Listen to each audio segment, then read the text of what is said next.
Hello everyone. If you're wondering how to activate Amazon Pay later on your Amazon account, you've come to the right place.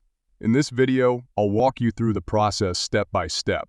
First, ensure that you have the latest version of the Amazon app installed on your device. You can find it on the Play Store or the App Store. Once the app is updated, open it and log in to your Amazon account.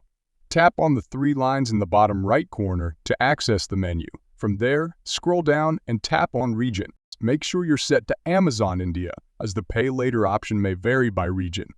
Once you've selected the correct region, go back to the menu and tap on Accounts. Scroll down until you find Pay Later or Amazon Pay Later and tap on it.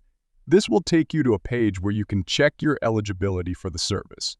Fill in all the required information accurately, including your name, phone number, and other details. Check the box at the bottom to confirm, then tap on Submit.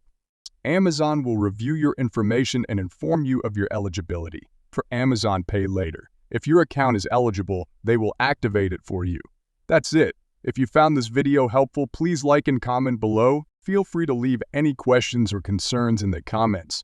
And don't forget to subscribe